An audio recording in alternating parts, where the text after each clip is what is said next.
How's it going? I'm Aaron, and this is Sinking Media Productions giving you a video game review.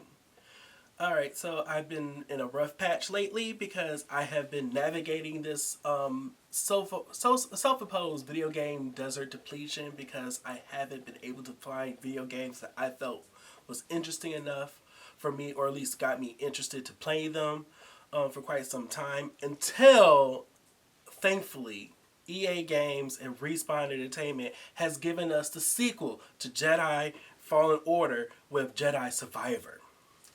Now, Jedi Survivor is indeed a sequel to the original game. In fact, this game takes place 5 years after that one, with us following in the footsteps of the Jedi Knight sworn now, Cal Kestis, after he had bravely liberated the Jedi holocron that contained the information to all the Force-sensitive children and individuals throughout the galaxy, thanks to his helpful team of Seer Jedha, Mirren, a Night Sister that he encountered on his journey, Grease, the pilot of the ship, the Mantis, for which they travel on, and his helpful droid along his journey. I absolutely really loved the very first game. I felt as though it definitely took us into the world of the Star Wars universe the way that only that game really could have done it, but also with more familiar beasts that you would want out of a decent video game series. There have been plenty of Star Wars video games that's been coming out throughout years.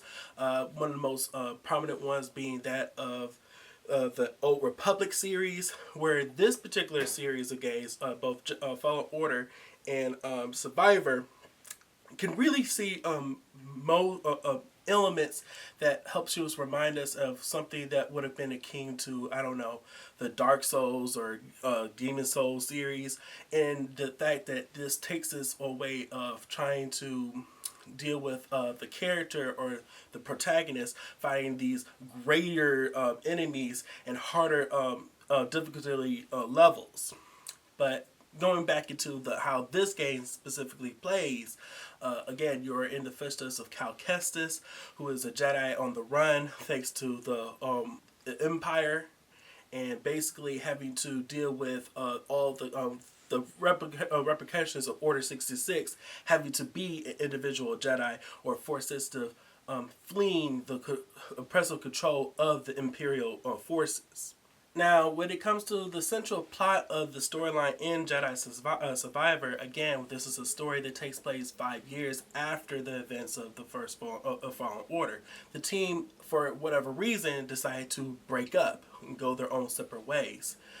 Cal, unfortunately, decided to stay on the path of the Jedi and trying to rebuild his order, but now doing so on his own and working under the direction of freedom resistant fighters and a makeshift team to try and gain a better holding against the Empire.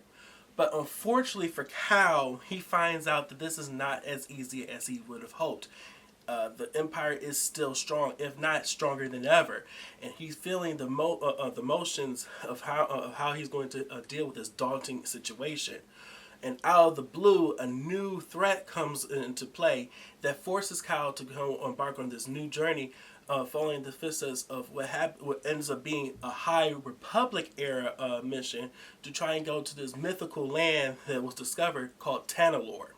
Now, falling specifically on the characters that are involved in this game, starting out with Cal Kestis, who is played by Cameron Monaghan, who you might know of from the U.S. Series Shameless, or the Gotham television series as Jerome on that show.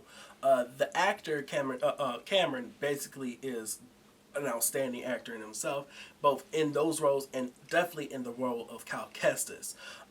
From his first journeys in Fallen Order, where he was just a Padawan on the run and trying still clinging on to the hardships of what he had experienced during Order 66 and having to relearn his, or at least retrace himself back to the Force and what it meant to be a Jedi, you truly do see him grow from his basically amateur hour stakes in that game to being a full-fledged Jedi Knight in this series. But of course, throughout this story, specifically in Survivor, you see that he is an individual that you really do see uh, his leadership qualities as far as trying to gain supporters to try and combat the evils and the forces that are threatening freedom and justice throughout the galaxy. But also you see his faults too, even more plainer than you actually saw him in the first game. And quite often throughout his journey in Survivor, he is constantly thrown with this question of what does it mean to be a Jedi, or what does it really mean to go down this path and constantly fighting in wars, having technically, for all intents and purposes, be a child soldier, and basically trying to figure out whether or not is fighting all there is has to be as far as a resistance against these kind of forces. Another character in this game that I found very interesting is the his or at least Cal Kestis's teacher mentors figure, i.e. Seer Junda, who is yet another Jedi who was on the run herself from the very first game, who had to deal with the concepts of her actions during Order 66, and having lost her Padawan, whose name was Chula, who ended up being the second sister in that series. And having to deal with the ramifications of her actions and that, to having to become an individual who's trying to preserve and figure out a middle way of passage in this game. And I feel as though her particular storylines in this game that's connected to Cal Kestis and the rest of the Mantis' group happens to be one of the most powerful storylines that you experience in this series, if not in one of Star Wars series as well. But I guess we also got to put highlights towards some of the antagonistic figures in this series as well. First and foremost, coming from the connections of Ravis, who was the leader of the Balaam Raiders in this series, a militaristic hunter group that basically follows in the orders of the real one of the main antagonists, a Jedi survivor himself, Dagan Gera, who happens to be on the same trappings of trying to locate Tenalore and trying to come and corrupt it and go there to create his own machinations of what he feels though is the right passage against the tyrannies that are forcing everyone into a corner in the galaxy. Ravis specifically is individual, and both Ravis and Dagengara are individuals who are holdovers from the High Republic era, and you really do see their focusing and their connections to that to the past.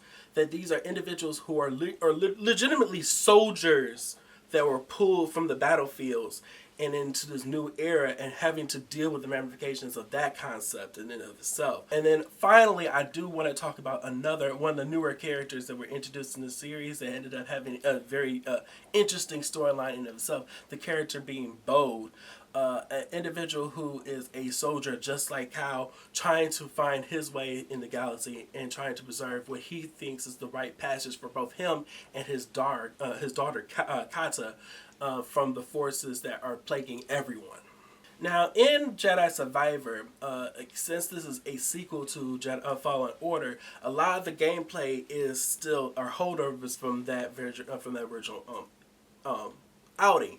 Again, this is a Jedi story that is very much, or at least a Jedi game that is very reminiscent in the Dark Souls style, in which you're going in this kind of RPG method of exploring the galaxy, or these the specific planets that are attuned towards the storyline, doing waves of enemies varying from different particular attack patterns or different styles, and utilizing specific abilities and skills and weapons that are effective against those opponents, but having also deal with the concept of having to basically deal with these bigger than life boss-like characters that are a true challenge to the player themselves. In the last game, you were able to come with a lightsaber. You're basically, because you're a Jedi, your main weapon of choice happens to be the lightsaber, which is very fully customizable, as well as even more impressively from the last game, Cal himself is very customizable too. On that front, I found myself very entertained with the concept of trying to design the Cal Kestis that I felt was more enjoyable. I.e., unlike the last game where the most customizable aspect to Cal Kestis was just his lightsaber or what other colorful or new variation of poncho that character was able to utilize. No, in Jedi Survivor, you are literally given a wide spectrum of different particular clothing pieces and color aesthetics, as well as different facial features and hairstyles. They really did go out of their way to try and make sure that you can basically turn your variation of Cal Kestis to the version that you think that he needed to be.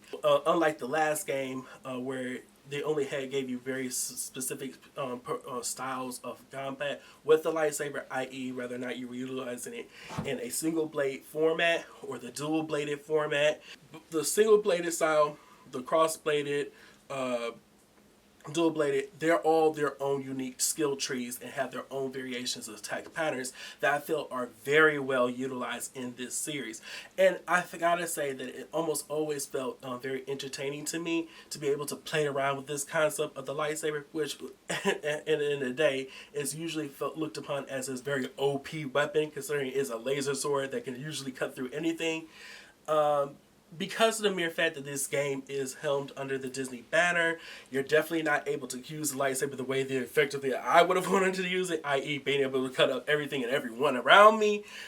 However, they do allow you to basically cut up certain things to an extent, and you still feel that pressure, especially thanks to the DualShock controller that you utilize if you're playing it like I am on the Sony PlayStation 5. Really does work well. However, I do have to state that there's a huge problem when it comes to this game, i.e., having to play it, especially when it was first released. There are quite a few bugs and glitches that comes around the corner, and having originally this has something that was only really playing individuals who played it on the PC. On a console system, I quite often found myself having to be playing through a particular area, and then out of nowhere the game stops and then basically closes out, and then I have to go right back to the start area and load back in. Now, thankfully, because of save data and the save features, I didn't necessarily really lose my place, but there are quite a few times that this happened that I felt as though this was a significant issue that did weigh down my playing ability and my enjoyment of playing the game.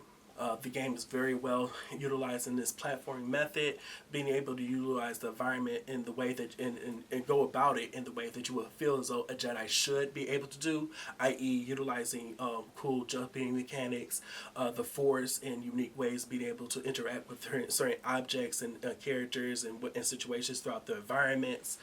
And I also, so speaking specifically on the Force itself, I felt as though they definitely do a good job being emphasizing the concept of a Cal being able to utilize it and tap into it in a unique instance, i.e. being able either using the telekinetic method or the telepathic method of confusing enemies and utilizing Jedi mind tricks to confuse them or turn enemies into allies, or being able to manipulate certain aspects of certain parts in the environment to suit your needs. However, I feel as though it doesn't push the boundaries enough as far as I wanted it to go for utilizing the Force, and that actually is something that I have to say for a lot of Star Wars outings. I still have yet to play the concept that makes me fully feel as though I'm fully immersed as far as understanding what the Force is truly capable of with any particular character, but hopefully down the road we will get to that point. Now, as for presentation, Jedi Survivor is very much like Jedi Fallen Order, where it looks very much the same. Again, this is a sequel series, so it doesn't really have to do too much of a variation on that concept. The game utilizes the Unreal Engine, so it has very much this photorealistic appeal, especially when you look at character animation and the way that they are focused on, and you're able to capture the full facial emotions between characters and environments.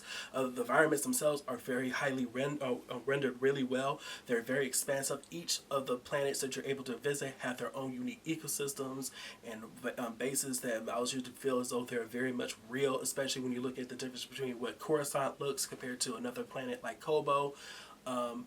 I feel as though where this game definitely excels at, though, is the introduction of being able to utilize different character NPCs and go on these really cool missions that are tailored towards those specific characters and unique storylines that interact within the environment and in the game as Survivor as a whole.